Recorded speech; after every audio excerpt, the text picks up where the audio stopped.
It had been 3 weeks since we'd been intimate. 3 weeks of her being too tired or too stressed or having too much on her mind. 3 weeks of me trying to be understanding, patient, supportive. Before we dive in, don't forget to like, comment, and subscribe for more insane true stories of betrayal and revenge. So when I saw her laughing with her friends at our weekend barbecue, relaxed and happy, I thought maybe tonight would be different. Maybe we could reconnect, be a couple again instead of just roommates who shared a mortgage. After everyone left and we finished cleaning up, I approached her in the kitchen. She was putting away the last of the dishes, humming some song from the radio. "Lisa," I said, wrapping my arms around her waist from behind. "It's been a while since we've had some time together, just us." She stiffened slightly but didn't pull away. "What do you mean?" I kissed her neck softly. "You know what I mean. It's been weeks, babe. I miss you. I miss us." She turned in my arms, and for a moment I thought I saw something soften in her eyes. But then she glanced toward the living room, where her sister Jenny was still gathering her purse and keys. "Michael," she said, her voice carrying that tone I'd learned to dread. "Not now." "When then?" "It's always not now with you lately." She sighed dramatically, like I was being unreasonable for wanting to be intimate with my own wife. "I'm just tired, okay? It's been a long week." "It's Saturday night. You've been laughing and drinking with your friends all evening. You seemed plenty energetic an hour ago." "That's different." "How is it different?" She looked past me toward the living room again, then raised her voice slightly, loud enough for Jenny to hear. "Because, honey," she said with a cruel smile, "I already did it today at work." The words hit me like a physical blow. Jenny, who'd been putting on her jacket, froze mid-motion. The silence stretched for several seconds before Jenny let out an uncomfortable laugh. "Lisa, Jesus, TMI," but I could see it in Jenny's eyes, the shock, the discomfort, the way she suddenly couldn't look at me. She knew Lisa wasn't joking, or at least she knew it sounded real enough to be devastating. Lisa, however, seemed to think she was hilarious. She looked between me and Jenny, grinning like she'd just delivered the perfect punchline. "What? I'm just saying I already had my workout for the day." She winked at her sister. "Some of us know how to multitask." Jenny finished putting on her jacket in record time. "I should go. Thanks for dinner." She practically ran for the door, leaving Lisa and me standing in the kitchen, the echo of her joke hanging in the air between us. "That was funny to you?" I asked quietly. "Oh, come on, Michael. Don't be so sensitive. Jenny knows I was kidding." "Do I know you were kidding?" She rolled her eyes. "Of course you do. God, you're so dramatic lately." But something in my expression must have given her pause, because her smile faltered slightly. "You were kidding, right?" I asked again. "Obviously." But she said it too quickly, with too much emphasis, like she was trying to convince herself as much as me. I stared at her for a long moment. My wife of 6 years. The woman I'd worked 60-hour weeks to support while she found herself in various part-time jobs. The woman I'd bought a house for, planned a future with, given everything to. The woman who'd just humiliated me in front of her sister with a joke that cut so deep I could barely breathe. "Obviously," I repeated. I didn't yell. I didn't argue. I didn't demand explanations or throw accusations. I just stood there, looking at this woman who'd just destroyed something inside me with 8 casual words, and felt something fundamental shift in my chest. "You know what, Lisa? You're right." She blinked, clearly not expecting that response. "I am?" "Yeah, you're absolutely right. Why should you have to do it twice in one day?" A flicker of uncertainty crossed her face. "Michael." "No, really. I get it now. You've already fulfilled your quota elsewhere. My mistake for thinking you might want to be intimate with your husband." "I was joking." "I know you were, and it was hilarious, really. Jenny couldn't stop laughing." Lisa looked toward the front door where her sister had just fled. She knew I was kidding. Did she? Because she looked pretty uncomfortable to me. But then again, jokes about adultery tend to make people uncomfortable. "It wasn't about adultery, wasn't it?" "Because that's sure what it sounded like. I already did it today at work." "Pretty specific joke, Lisa." She was getting flustered now, realizing that her casual cruelty had consequences. "Michael, you're overthinking this." It was just a stupid joke. I was trying to get out of, you know, get out of being intimate with your husband? Yeah, I got that message loud and clear. I turned and walked toward the living room, but she followed me. Where are you going? To watch TV. Apparently, my wife has already had all the physical contact she needs for today. Michael, don't be like this. Come back here and talk to me. But I was done talking. I was done explaining why her words hurt. I was done begging for affection from someone who thought it was funny to humiliate me. I was done pretending this marriage was working.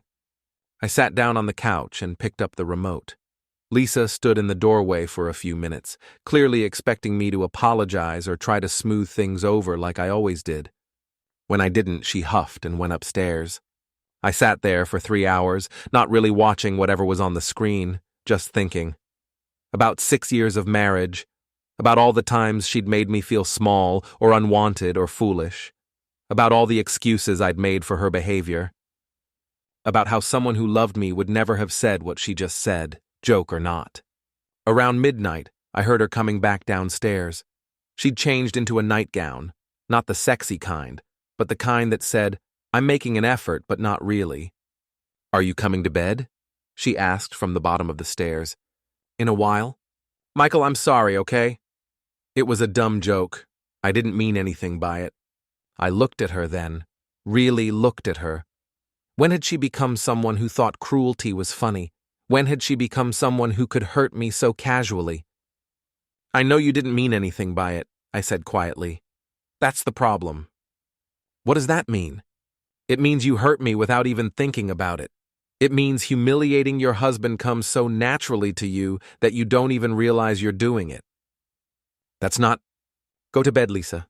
We'll talk tomorrow." She stood there for another minute, then went back upstairs. I heard her moving around the bedroom getting ready for bed, probably expecting me to join her soon and pretend nothing had happened. But I stayed on the couch all night, thinking about what came next. Sunday morning, Lisa came downstairs in her robe, clearly expecting to find me apologetic and ready to move past our little misunderstanding. Instead, she found me at the kitchen table with my laptop and a cup of coffee, very much awake and very much not apologetic. "Morning," she said cautiously. "Did you sleep on the couch?" "I did." "Michael, about last night."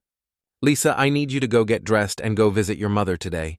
She blinked. "What? Why?" "Because I need some time to think, and I can't do that with you here." "Think about what?" I looked up at her then, and whatever she saw in my face made her take a step back. "Think about whether I want to stay married to someone who thinks it's funny to tell people she's having sex at work." "Jesus, Michael, it was a joke." "Was it?" "Because I've been thinking about it all night, and I can't figure out what part was supposed to be funny." "The part where it's obviously not true." "Is it obviously not true? Because you know what, Lisa? I don't actually know where you are or what you're doing 8 hours a day. I just trust you. Or I did." Her face went pale. "You can't be serious." "Dead serious. So here's what's going to happen. You're going to get dressed and go to your mother's. I'm going to spend the day thinking about my marriage and my future. And when you come back tonight, we're going to have a very serious conversation about where we go from here." "Michael, you're scaring me." "Good. Maybe you should be scared. Maybe you should be worried about losing the man who spent 6 years loving you and providing for you and putting up with your bullshit." "My bullshit?" "Your casual cruelty, your constant rejection, your ability to make me feel like an inconvenience in my own marriage." She opened her mouth to argue, then seemed to think better of it. "How long should I stay at my mother's?" "Until dinner time. Come back around 6. We'll talk then." She stood there for another moment, clearly wanting to say something else, then turned and went upstairs. 30 minutes later, she came back down dressed and carrying her purse. "Michael, I really am sorry about last night. I know it wasn't funny." "I know you are. Now go." After she left, I sat at the kitchen table for another hour, making plans. Then I got to work. First call, our bank. "Hi, this is Michael Patterson. I need to discuss the credit cards on my account." "How can I help you today, Mr. Patterson?" "I'd like to temporarily freeze all cards except my primary card. I'm concerned about potential fraudulent activity." "Of course, sir. I can put a temporary hold on those cards immediately." "Thank you." Second call, a lawyer I'd looked up online. Morrison and Associates. Hi, I'd like to schedule a consultation about divorce proceedings. Certainly, we have an opening tomorrow at 2 p.m. if that works. Perfect. Then I went upstairs and started packing Lisa's clothes. Not angrily, not destructively, just methodically filling suitcases with her belongings. Clothes, shoes, jewelry, personal items, everything that was hers. It took 3 hours to pack 6 years of shared life into 8 suitcases and 12 boxes. When I was done, I loaded everything into my truck and drove to her mother's house. Mrs. Chen answered the door, looking surprised to see me. Michael, what are you doing here? Is Lisa with you? No, ma'am, Lisa's at home. I just wanted to drop off some of her things. Her things? I started unloading suitcases from the truck. She's going to be staying here for a while. Mrs. Chen looked confused, but didn't ask questions as I carried load after load into her garage. Is everything all right? She asked finally. No, ma'am, but it will be. When I got home, I changed the locks. It cost me $200 to get a locksmith out on a Sunday, but it was worth it. Then I sat down to wait. Lisa came home at exactly 6 o'clock, using her key to try to open the front door. When it didn't work, she tried it again, then again. Then she started knocking. Michael? Michael, the lock isn't working. I opened the door but didn't invite her in. The lock works fine, I changed it. You changed it? Why would you change it? Because this is my house and you don't live here anymore. Her face went through several expressions: confusion, disbelief, anger, panic. What are you talking about? Of course I live here, I'm your wife. Are you? Because wives don't humiliate their husbands in front of family members. Wives don't make jokes about adultery, and wives certainly don't treat their husbands like inconveniences to be mocked and dismissed. Michael, this is insane. You can't just kick me out over a joke. I'm not kicking you out over a joke, Lisa. I'm kicking you out because that joke revealed what you really think of me and our marriage. That's not true, isn't it? When was the last time you initiated intimacy with me? When was the last time you made me feel wanted or desired or even liked? She opened her mouth, but no words came out. I've been living with a roommate who occasionally insults me, not a wife who loves me. Last night just made it official. Michael, please, we can work this out. We can go to counseling. I'll change. Your clothes are at your mother's house. Your name is off the bank accounts. Tomorrow, I'm filing for divorce. My name is off the bank accounts? Her voice pitched higher. You can't do that. I already did. This morning, while you were telling your mother what a terrible husband I am, I was protecting my assets. I didn't, Michael, you can't be serious about this. Dead serious. She tried to push past me into the house, but I blocked her. This is my house, too. Actually, it's not. It's my house. I bought it before we got married. Your name isn't on the deed. But I live here. You lived here. Past tense. She was starting to cry now, ugly tears that smeared her makeup. Michael, please. I'm sorry about last night. I'm sorry about everything. Just let me come in and we can talk about this. We are talking about it. I'm talking and you're listening. And what I'm telling you is that we're done. You can't throw away 6 years of marriage over one stupid comment. I'm not throwing it away, Lisa. You threw it away months ago with your constant rejection and casual cruelty. Last night was just the last straw. But where am I supposed to go? Your mother's, your sister's, a hotel. I honestly don't care. How am I supposed to pay for a hotel? You froze my cards. That's not my problem anymore. She was sobbing now, the kind of desperate crying that comes when someone finally realizes the consequences of their actions. Michael, I love you. I know I haven't been the best wife, but I love you. Please don't do this. If you loved me, you wouldn't have spent the last 6 months making me feel unwanted in my own marriage. If you loved me, you wouldn't have thought it was funny to tell people you were having sex at work. It was just a joke. It was cruel. And it was the final insult in a long line of insults I've been too stupid to recognize. She tried a different approach then, moving closer to me, reaching for my hands. Baby, please, let me show you how sorry I am. Let me make it up to you. I stepped back, not letting her touch me. Make it up to me? How?